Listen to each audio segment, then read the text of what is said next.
Well, good afternoon, students. The next poem that I'm going to analyze is Purdah by Imtiaz Dharkar. The tradition of Purdah is uh,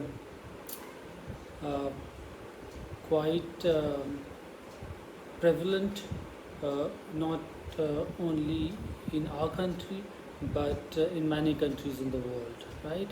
Uh, Normally, the Purdah is associated with Islamic culture, but if you closely observe around yourself, you find that it's not very exclusive to Islamic culture. Rather, it is found in other cultures too, right? If you look at in India, uh, there are societies which are non-Islamic but practice Parda, right? So there have been quite controversy across the globe, and the feminists especially have took up this issue of Parda, and there has been a lot of debate on Parda itself, right?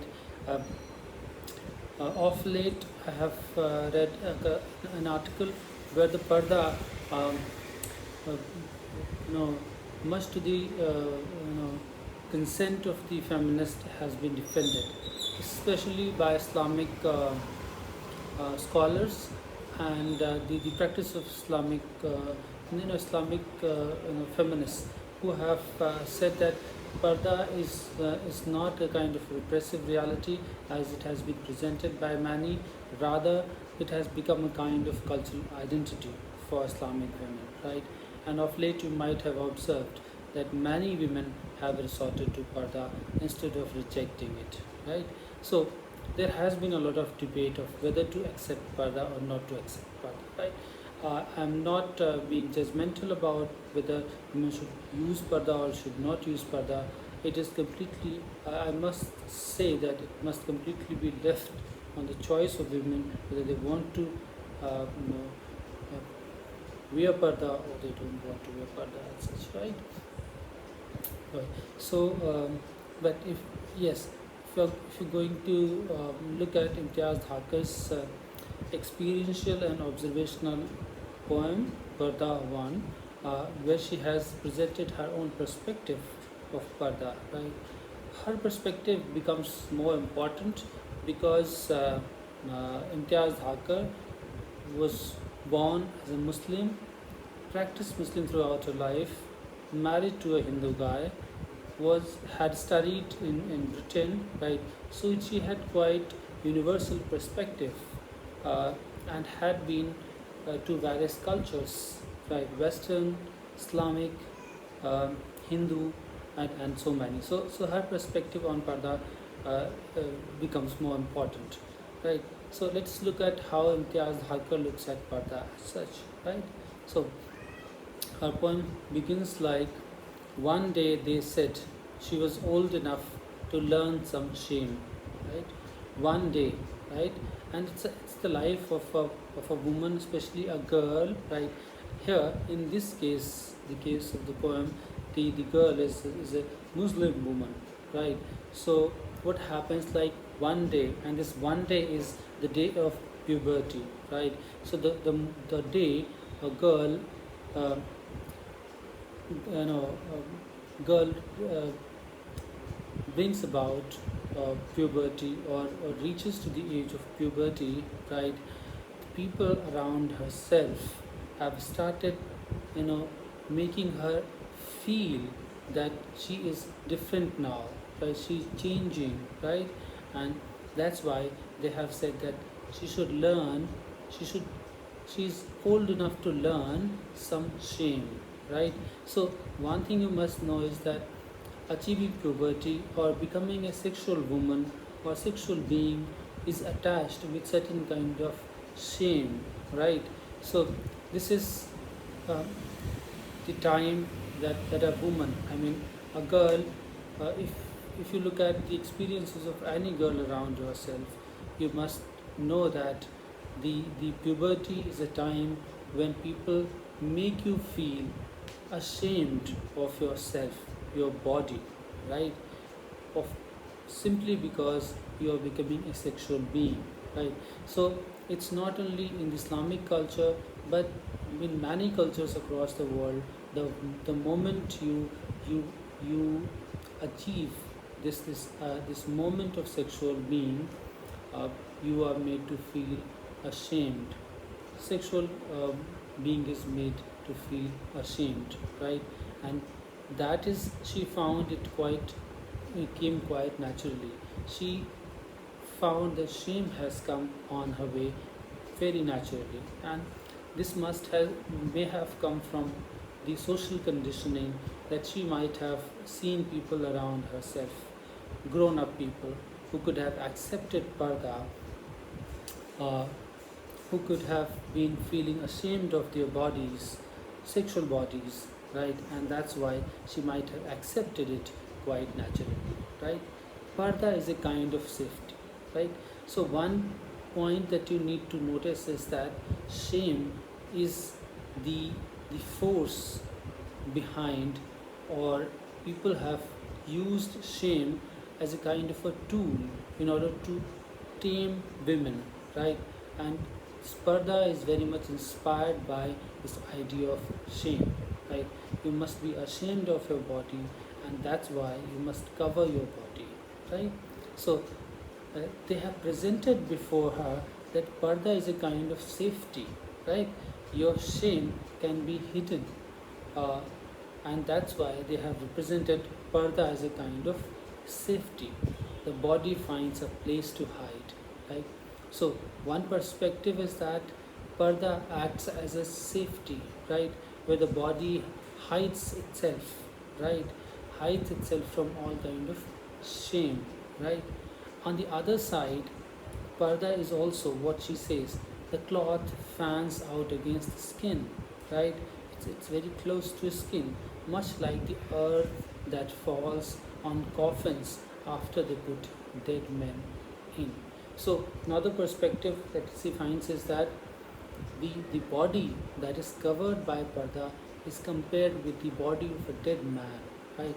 Somebody who put up in a grave, right? So parda is like the earth, the soil that is put on the body of the dead man, right? So inside the parda, it gives a feeling of being deadened, right? So like you are dead, you have been covered up, and like a dead man is covered by the soil, similarly a woman who is put into parda is covered with parda itself, right? So one perspective is that of patriarchal society, where the patriarch, or the male dominant society, presents before the women that you must be ashamed of your body, and that's why you should cover your body, right? It would provide you safety, it would provide you place to hide. While on the other side, if you look at the experiences of a woman, she feels deadened. She feels that as if she's completely died, and she has been covered up in, she has been cremated and buried in a grave, right? So these two perspectives she brings in. People she has known stand up, sit down, as they have always done, but they make different angles in the light, their eyes slant a little sly, right? This is also the day she has achieved puberty. The world has completely changed, right? So the moment she has achieved puberty, the world, the people, and everybody around has completely changed. So that's why she says that but people that she has known so far, right? They stand up, sit down, as they have always done, but their looks have changed, right? They make different angles in the light, their eyes are slant, a little sly, right? So the way they used to look at her as a baby, as a small girl, now has changed because she has become a sexual being, right? So this parda that has been hiding from the different kind of male gaze that she has been talking about, right? That has changed. So now her body is being subjected to male gaze, right? The same kind of people have started looking at her differently, right? So in that case, parda provides a safety, right? But the question arises right? Who is the who is at fault? Is she at fault? Her body is naturally growing, or people's looks have changed? They are at fault. So the people must have been put up into parda, not the woman, right? Because the looks of people have changed, not that of women. But this uh, society, this which is a male dominant one, have always given privilege to men, not to women, right? So for the faults of men, women are being subjectivized here in that case, right? So now she half remembers things from someone else's life, perhaps from yours or mine, right? She is not the one who is keeping, uh, you know, much nose into the other people's lives, right? She is not interested in somebody else's life, right? But people are interested in her life, and they have made her feel, right? What? Carefully carrying what we do not own between the thighs, a sense of sin, right? They have made her feel, right? They have made her feel that she's carrying a sin between her thighs, right? So she is constantly being told, she's constantly being fed, being made to feel that she's carrying something which is a sin, right? Her sexual uh, body is in fact a sin, right? That is always ready to commit a sin, right? So she is always being made to feel like this, despite the fact she is not the kind of a person who might be taking interest into the lives of other people. But the people are taking interest in her life, right? We still sit letting the cloth grow, right? And says that despite all that is happening around, nobody is protesting, right? We have allowed the cloth to grow, to cover our body a little closer to our skin, right? The cloth, the parda, a light filters inward, right? And all kind of reality that she is feeling is always second hand, not the first hand. Parda never allowed. So parda becomes metaphor, right? It becomes a kind of repressive reality. It never allows woman to come out of that cell that has been created around that woman, right? So she is living in a cell, right, which is never allowed her to come out and experience the world first handly, right?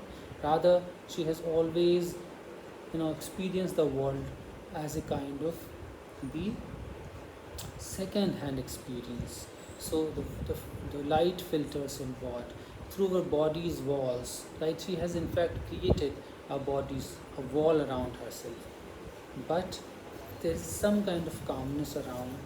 Inside her, there are many voices which are speaking. Voices speak inside us. Means there's some kind of storm brewing, within herself, right? Echoing the places we have just left, and that finds an echo in everywhere she goes. Means the women across the world are also feeling certain kind of protest, within herself. She stands outside herself. At times she questions herself. Sometimes in all four corners of her room, she has been questioning herself. Wherever she goes, she's always inching past herself. Means she's going beyond herself. She's losing confidence in herself, right? As if she were a clod of earth, as if she is completely uh, inanimate object, right? She doesn't have feelings. She is not a human being, right? And the roots as well, scratching for a hole between the first and the second ribs. And she is making desperate efforts to gain her confidence, to become a human being, right? But passing constantly out of her own hands. But gradually, what she finds is that she's becoming stranger to herself. She's passing out of her own hands into the corner of someone else's eyes, right? She's just becoming the subject of male gaze, while the doors keep opening inward and again inward. And that is very gradually making her feel secluded, right, making her feel isolated. And this is precisely the life of not only one particular woman, but of majority of women, not only in Islamic culture, but in many cultures across the world, right?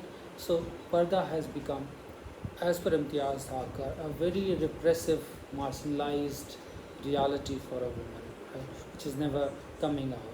However, as I had already said, there are women who find Parda as a kind of cultural identity. What is right and what is wrong, and whose perspective is right, whose experience is right, I cannot be judgmental on that. I leave this entire decision on to you and to you to decide what is right and what is wrong. Thank you, students. If you have any doubt regarding the poem, you may just just write in the comment box of the video. Thank you so much.